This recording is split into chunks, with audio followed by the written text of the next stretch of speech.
नमस्कार। Stock idea YouTube च्यानलमा यहाँलाई हार्दिक स्वागत छ। आजको बसाइमा रहेर हामीले दुई कम्पनीको लाभांशको बारेमा जानकारी दिनेछौँ। दुईवटा कम्पनीले लाभांश घोषणा गरेका छन्। खास गरी सोल्टी होटल र नेपाल एसबीआई बैंकले कति नगद लाभांश छ, कति बोनस शेयर छ र यस्तो बेला अब हामीले यसलाई किन्ने वा बेच्ने कस्तो रणनीति बनाउँदा उपयुक्त हुन्छ भन्ने सन्दर्भमा हाम्रा रायहरू पनि तपाईहरु सामु व्यक्त गर्नेछौँ। र आजको जानकारीमा लाग्नु अगाडि यहाँलाई विशेष अनुरोध कि तपाईहरु आजसम्म पनि हाम्रो च्यानलमा नयाँ हुनुहुन्छ भने कृपया हाम्रो च्यानललाई सब्स्क्राइब गर्नुहोला। त्यसको लागि युट्युबमा गएर @7mr आइडिया जानेर सर्च गर्नुभयो भने यो लोगो भएको हाम्रो च्यानल खुल्छ। यसमा तपाईले सब्स्क्राइब गरी नजिकको बेल आइकन दबाई अल अप्सन क्लिक गर्नुभयो भने हामीले भिडियो राख्न साथ तपाईहरुलाई नोटिफिकेसन प्राप्त हुन्छ र यस्तै तपाईले शेयर बजार सम्बन्धी विविध जानकारी साथै यस्तै लेटेस्ट अपडेटहरु तपाईहरुले प्राप्त गर्न सक्नुहुन्छ। र अब लागौं आजको जानकारी तर्फ। यो शिक्षा दिने उद्देश्यले बनाएको सामग्री हो। यो भिडियोको आधारमा मात्रै लगानी नगर्नुहोला। शेयर बजार आफैमा जोखिमको क्षेत्र हो। आफ्नो अध्ययन र जोखिम वहन गर्ने क्षमताका आधारमा मात्र लगानी गर्नुहोला भन्ने हाम्रो विशेष अनुरोध रहन्छ। आजको भनाइ अन्तर्गत मैले वारेन बफेटको भनाइ समेटेको छु। यदि तिमीले सुतिरहँदा पनि पैसा कमाउने माध्यम भेटाउँदैनौ भने तिमीले मरुन्जेल काम गर्नुपर्ने हुन्छ। नेपाल एसबीआई बैंकको लाभांश घोषणा भएको छ। नेपाल एसबीआई बैंक लिमिटेडले आर्थिक वर्ष 79-80 को मुनाफाबाट शेयर धनीहरूलाई 3.75% बोनस शेयर र 6.80 नगद लाभांश गरी कुल 10.55% लाभांश वितरण गर्ने घोषणा गरेको छ।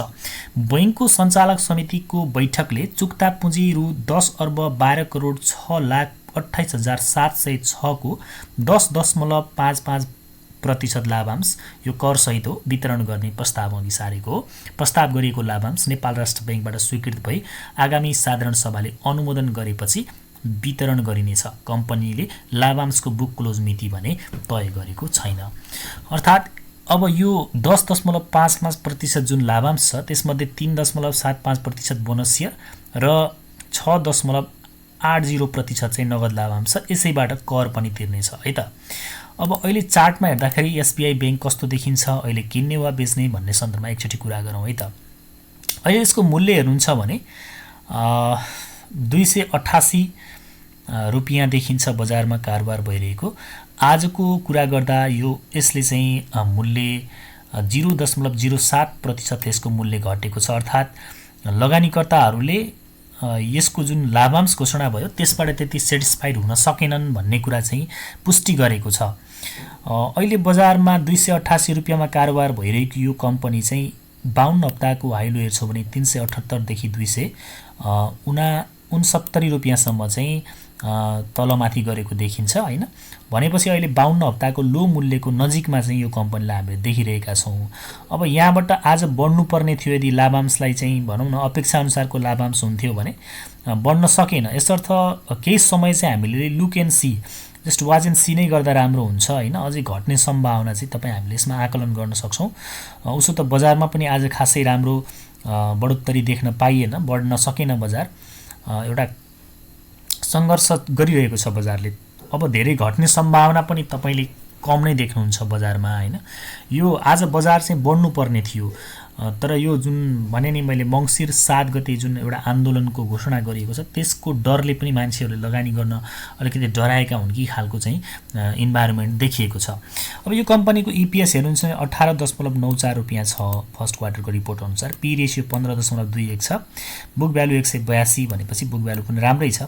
फन्डामेन्टली हेर्छौँ भने यो कम्पनी नराम्रो चाहिँ होइन, राम्रो छ, तर एउटा राम्रो सपोर्ट जोनमा पनि छ। अब यहाँनेरिबाट चाहिँ कस्तो खालको चाहिँ रियाक्सन गर्छ, भोल्युम सहित बढ्न सुरु गर्यो भने चाहिँ हामीले किन्नु उपयुक्त हुन्छ, अन्यथा किन्नु त्यति उपयुक्त भएन। यसलाई चाहिँ वाच एन्ड सी गर्दा राम्रो हुन्छ। आजको क्यान्डल पनि त्यति राम्रो छैन हैन, घट्ने खालकै क्यान्डल बनेको छ। अब हामी यदि यो कम्पनी चाहिँ घटेर फेरि पुरानो सपोर्टतिर आउँछ, 250 तिर फेरि आउन खोज्छ भने त्यति बेला भने हामी विचार गर्न सक्छौँ। अन्यथा चाहिँ यसको बुक क्लोज पछि नै किन्दा उपयुक्त होला भन्ने जस्तो मलाई लाग्छ। लाभांशको इतिहास चाहिँ राम्रै छ। 15, 27, 28, 15, 5, 6, 6, 3, 3, 3 गरेर नगद लाभांश दिएको छ भने बोनस शेयर पनि यसरी चाहिँ यो बोनस शेयर दिएको छ 3, 3, 3, 6, 6, 5, 15, 28, 27, 15 गरेर भने नगद लाभांश पनि यसले चाहिँ मिक्स गरेर दिने गरेको पाएको छ र यो आर्थिक वर्षमा पनि सोही क्यारेक्टरलाई चाहिँ यसले रिपिटेसन गरेको पाइयो। यसर्थ हामीले चाहिँ अब 2-4 दिनसम्म समग्र बजार नै हेरौँ हैन, नेप्सेले कस्तो खालको रियाक्सन दिन्छ। नेप्से बढ्न सुरु गर्यो भने यही बिन्दुबाट पनि हामीले यो कम्पनीलाई किन्न सक्छौँ लाभांश खाने हिसाबले पनि। अब नेप्से बढ्न सकेन, साइडवेज नै बस्यो हैन, अथवा घट्न थाल्यो भने चाहिँ हामीले यसको बुक क्लोजसम्म रोक्दाखेरि नै उपयुक्त हुने चाहिँ मैले देख्छु र मैले चाहिँ यति नै भने यो कम्पनीको सवालमा है त। र अर्को कम्पनी छ सोल्टी होटलको पनि लाभांश घोषणा भएको छ। सोल्टी होटल लिमिटेड एसएचएलले गत आर्थिक वर्ष 7980 को मुनाफाबाट शेयर धनीका लागि लाभांश घोषणा गरेको छ। कम्पनीले 26.578% नगद लाभांश र 5% बोनस शेयर गरी कुल 31.578% लाभांश घोषणा गरेको हो। साथै उक्त लाभांश प्रस्ताव पारित गर्न साधारण सभा समेत बोलाएको छ। होटलले पुस 26 गते बिहिबार नेपाल प्रज्ञा भवन प्रेक्षालय कामलादीमा 49औं वार्षिक साधारण सभा बोलाएको हो। सो सभा बिहान 10:30 बजे सुरु हुनेछ र सभाले हाल कायम चुक्ता पुँजीको 26.578% नगद लाभांश र 5% बोनस शेयर वितरण गर्ने विशेष प्रस्ताव पारित गर्नेछ। साधारण सभा तथा लाभांश वितरण प्रयोजनार्थ होटलले पुस 5 गतेदेखि 26 गतेसम्म बुक क्लोज गर्ने भएको छ। यसर्थ पुस 4 गतेसम्म नेप्सेमा कारोबार भई कायम शेयरधनीहरूले होटलको साधारण सभामा सहभागिता जनाउन साथै होटलले वितरण गर्ने लाभांश प्राप्त गर्न सक्नेछन्। यसर्थ यदि हामीले चाहिँ यसको लाभांश यो जुन घोषणा भएको लाभांश छ त्यो खान चाहन्छौँ भने चाहिँ हामीले पुस 4 गते भित्र नै यो कम्पनीलाई चाहिँ किनिसकेको हुनुपर्छ है त। अब सोल्टी होटलको सन्दर्भमा चाहिँ एउटा महत्त्वपूर्ण कुरा के छ भने यसको फेस भ्यालु चाहिँ जम्मा 10 रुपैयाँ हो। यसर्थ हामीले 26.578% नगद लाभांश र 5% बोनस शेयर पाइरहँदाखेरि अब 5% बोनस शेयर भनेपछि 100 किता छ तपाईसँग भने 5 किता त तपाईले पाउनु नै भयो र 26.578 भनेको कति रुपैयाँ चाहिँ तपाईले पाउनुहुन्छ त भन्दा हामीले चाहिँ क्याल्कुलेटरबाट चाहिँ हेरौँ हैन, अरु कम्पनी भन्दा यसको अलिकति फरक छ है। जस्तो कि अरुको चाहिँ 100 फेस भ्यालु हुन्थ्यो, यसको चाहिँ 10 मात्रै फेस भ्यालु भएको हुनाले 10 इन्टु तपाईले 100 गर्न पर्यो है। तपाईको 10 फेस भ्यालु 100 किता छ भने है यो तरिकाले हिसाब गर्न सक्नुहुन्छ। 10 इन्टु 100 गर्दा 1000 भयो। तपाईले 1000 को चाहिँ 1000 रुपैयाँको अब 26.578% गर्दा तपाईसँग 100 किता छ भने तपाईले पाउने भनेको नगद लाभांश भनेको 265.78 रुपैयाँ मात्रै हो। यो पनि कर सहित है त।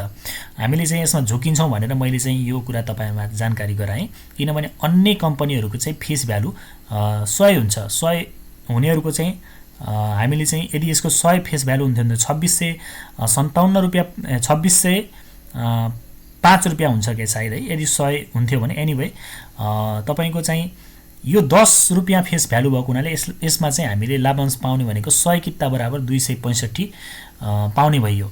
यसर्थ चाहिँ तपाईले यो कुरा चाहिँ ख्याल गर्नु होला है। अन्य कम्पनी जस्तो 100 रुपैयाँ फेस भ्यालु हो भनेर किन्नु भयो भने चाहिँ फेरि तपाईलाई घाटा हुन सक्ने अथवा तपाईले सोचे भन्दा फरक नतिजा आउन सक्ने हुन्छ। त्यसकारण त्यो कुरा चाहिँ मैले तपाईलाई जानकारी गराएँ। अब चार्टबाट कस्तो देखिन्छ एकचोटी एसएचएललाई हेरौँ है त। अहिले चाहिँ आज यसले बजारमा चाहिँ राम्रो रियाक्सन दिएको छैन। 409 रुपैयाँ चाहिँ तपाईले कारोबार भएको देख्नुहुन्छ। यसको चाहिँ इपीएस 4.63 रुपैयाँ देखिन्छ क्वार्टर फर्स्टको रिपोर्ट अनुसार। त्यसैगरी पी रेशियो 88.34, बुक भ्यालु 24.97।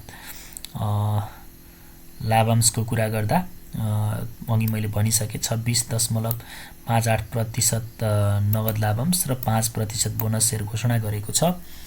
लाभांशको इतिहास पनि तपाईको यसको चाहिँ ठिकै राम्रै खालको छ, तर एउटा कुरा के मैले अघि पनि भनिसकेँ, यसको लाभांशको इतिहास राम्रो छ। 20 40 40 25 10 15 10 15 5 5। यदि यसको फेस भ्यालु चाहिँ तपाईको 100 रुपैयाँ हुन्थ्यो भने यो कम्पनी यो मूल्यको यो रेन्जमा चाहिँ राम्रो मान्न सकिन्थ्यो, तर यसको चाहिँ फेस भ्यालु जम्मा 10 रुपैयाँ भएको हुनाले अझै पनि यो कम्पनी धेरै महँगो छ र तपाईले जुन यसले धेरै प्रतिशत लाभांश घोषणा गर्यो भनेर लाभांश खाने हिसाबले यदि किन्नुहुन्छ भने चाहिँ यसमा नराम्रोसँग फस्न सकिने सम्भावना चाहिँ रहन्छ। त्यसकारण पनि लाभांशको पछि नलागिकन टेक्निकल्ली कस्तो देखिएको छ, फन्डामेन्टल अवस्था कस्तो छ भनेर चाहिँ यो कम्पनीमा लगानी गरियो भने हामी सेफ हुन सक्छौँ जस्तो मलाई लाग्छ।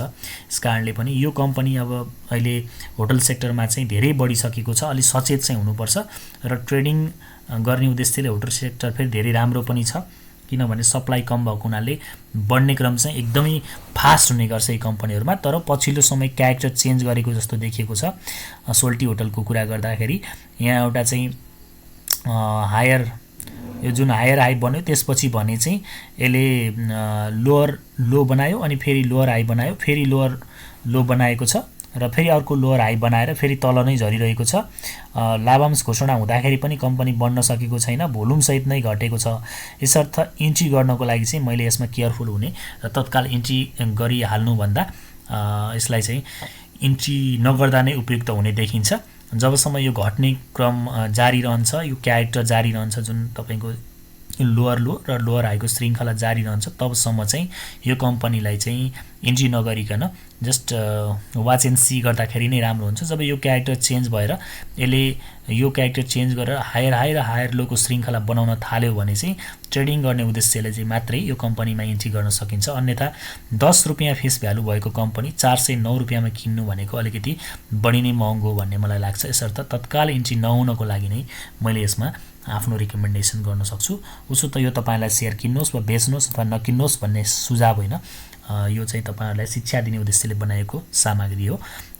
तपाईँलाई आजको जानकारी कस्तो लाग्यो, कृपया जस्तो लाग्यो त्यस्तै प्रतिक्रिया दिनुहोला। Thank you for watching.